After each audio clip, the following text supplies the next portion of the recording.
A stranger comes riding into town on a gloomy and rainy day. With him, two horses that are less than impressive. This is John McCabe, played by Warren Beatty, who has a mystery surrounding him right at the very beginning. And this small town of Presbyterian Church, they're all kind of getting a good look at him, and quickly kind of rumors and little stories start circulating in this kind of tightly knit community. We're learning little bit more about him, how he had a past of violence, was known as Pudgy, and killed a man in a poker game, and all that kind of stuff.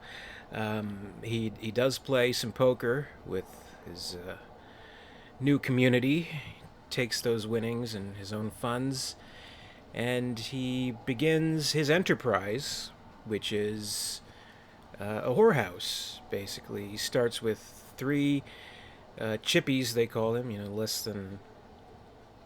Less than pristine workers, as he's building his whorehouse, keeping them in tents, things like that, and kind of getting his start.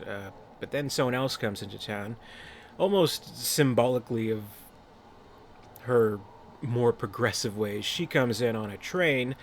That's Mrs. Miller, Constance Miller, played by Julie Christie, a Cockney who has had her own past, her own experience, and strikes a partnership with McCabe. And she does indeed have her own progressive ideas of how to go about this business, how to go about its employees, and how to really make it just the best little whorehouse in Presbyterian Church. That's the name of the town.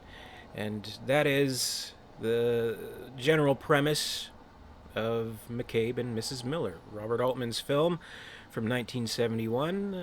It's a Western film, but definitely different than a lot of Westerns we've seen in the past.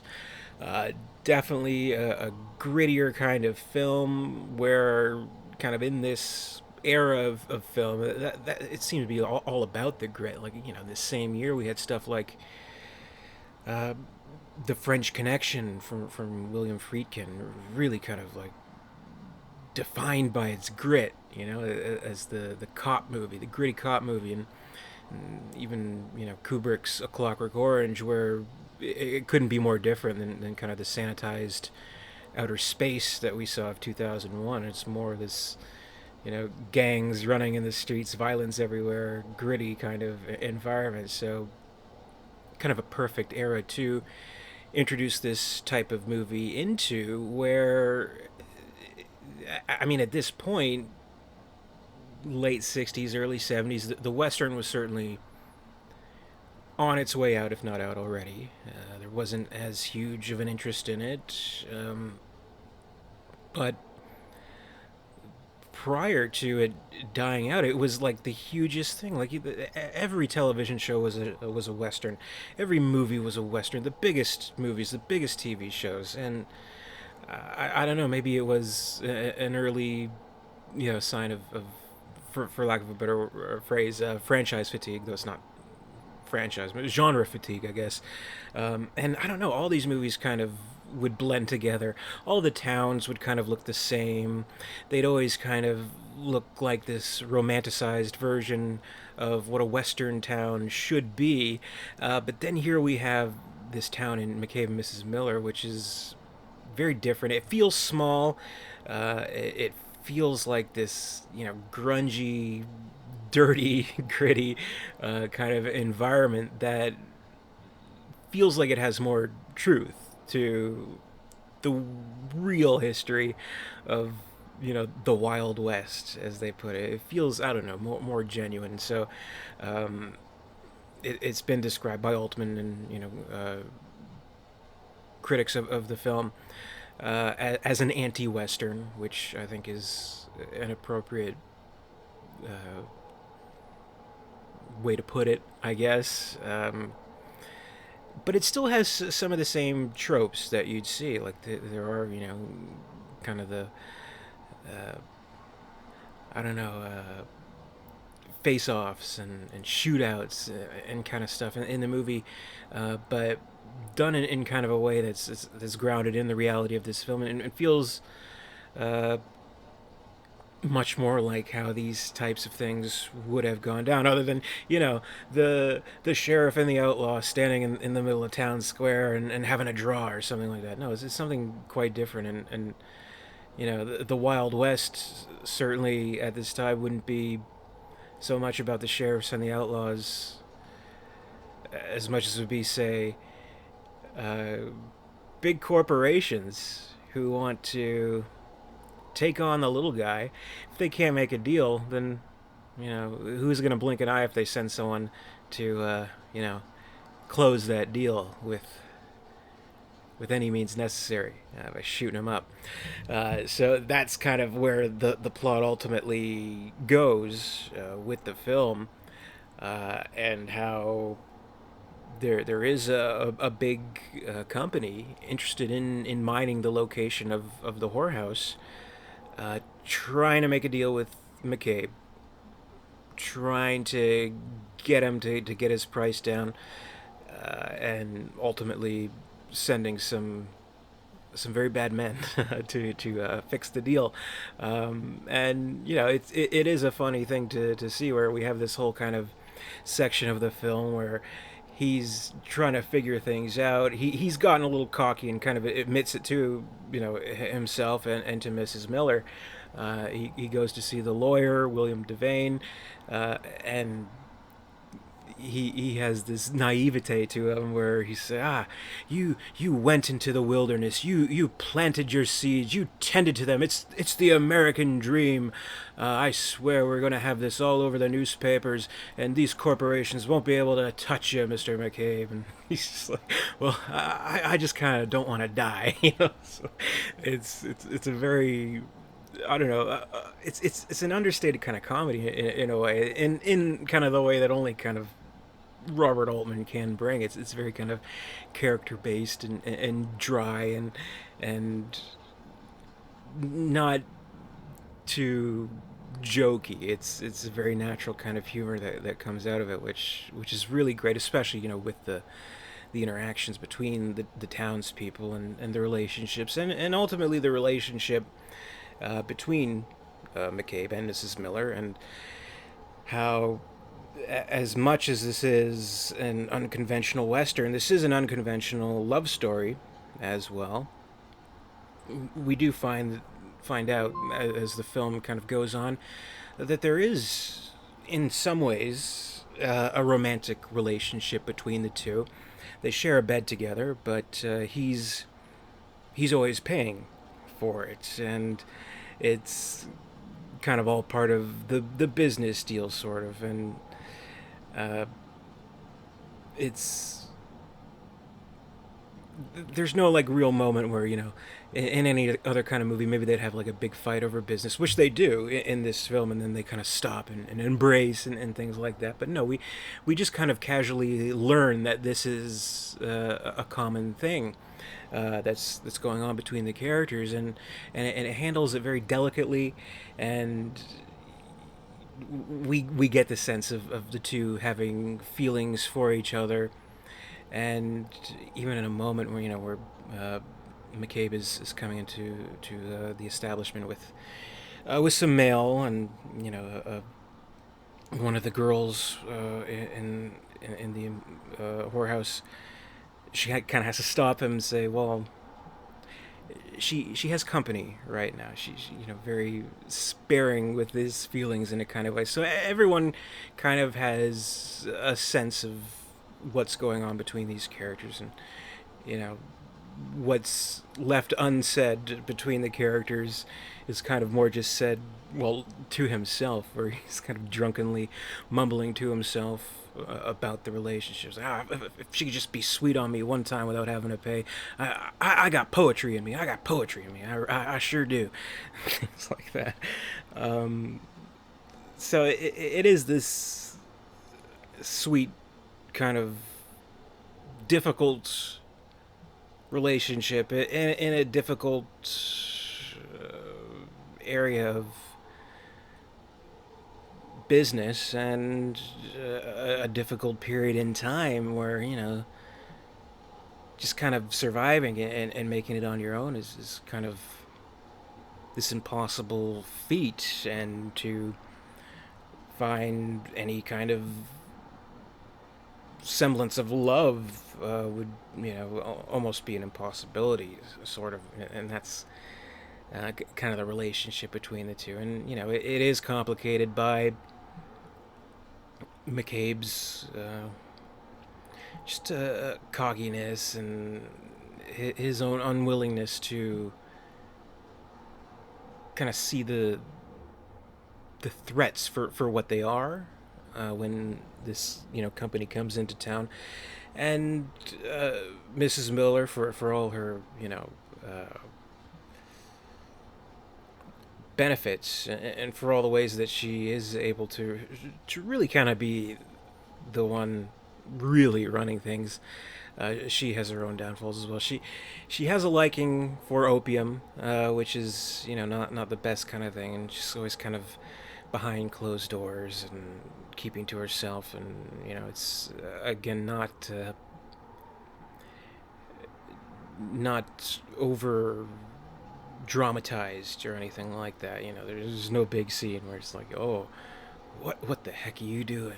You need to stop this stuff and things like that. No, it's another thing that just kind of casually reveals itself, which it's pleasant to see it in a movie where none of the big plot points, if you want to call it that, or character traits or developments, they don't announce themselves.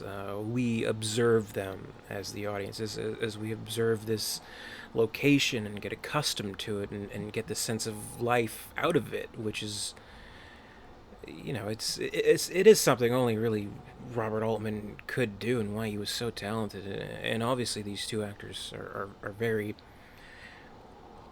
very special and great in their roles. I mean, you can't think of two other actors better for McCabe and Miss Miller, other than Warren Beatty and Julie Christie. Kind of career best performances, and probably a career best for Altman as well, who has made several what people would classify as masterpieces. This might just be the crown jewel in Altman's filmography, though that's probably subject for debate. But I think a lot of people would agree that this is among his best, if not his best. So there's that, at least. And it's a little bit different than some of his other films, where I don't know, it does kind of embrace in certain ways the tropes of the genre, but it does it in a different kind of way, which, well, I guess it is kind of the way he goes about it. But for example, I mean, this film has such a great shootout scene, or chase scene, that you could see westerns with any number of bad guys come. They try to shoot out the good guy, and there's a pursuit and running around and all that stuff. But it does it in such a masterful way, where it's not we don't get kind of the phony suspense from like music, or quick dramatic shots or anything like that. We see it all kind of play out and basically in real time, following the gang, and following McCabe around, and knowing this location so well, this town so well, kind of the sort of subconscious roadmap of all the locations has already been kind of firmly placed, so we know kind of where he's going, why he's going there, where we had seen this location before, and how it's kind of changed its mood in a certain way, without giving away too much. So all that is masterfully done, and it is able to evoke that feeling of real suspense, without kind of the artificial methods of trying to get that reaction out of us as the audience. So I mean, that's something you really got to value, and that's something that's difficult, because it could have been something under a less talented direction. It could have been, boring. I guess it could have been not interesting. But kind of every shot of this film is very, very interesting, very, very beautiful, and it's gritty kind of way, it's grungy kind of way, where I guess I'm not exactly sure how they went about it, how they exposed the film in a certain kind of way and filtered the shots in a certain kind of way, which in 1970, 71 may have been a more complicated process than what you could kind of do in post production today, where the extra special efforts are made to make it not look as clean as any other movie at the time may have looked. In addition to that, kind of the soundtrack of the film, it's a little muffled as well. It's not like clear audio, but not in a way that's intentionally muffled, just kind of turned out that way, I guess. So it has this strange feel of both, feeling like it could be, this older Western, feeling like it could be the real deal, kind of feeling how it must have really been like at the time, with no gloss over it, no romanticism, just kind of a truth to it and a truth to its characters, which it's a rare commodity in films, especially today. So I mean, like even in 1971, it's crazy that a movie like this was able to get made.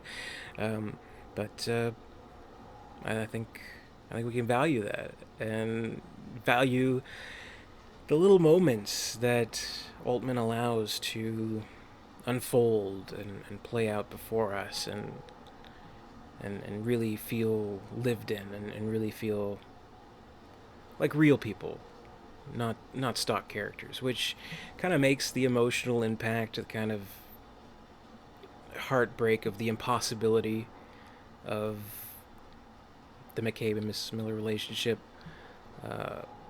hit all the more hard, I think. So it's a beautiful film. It's a masterful film.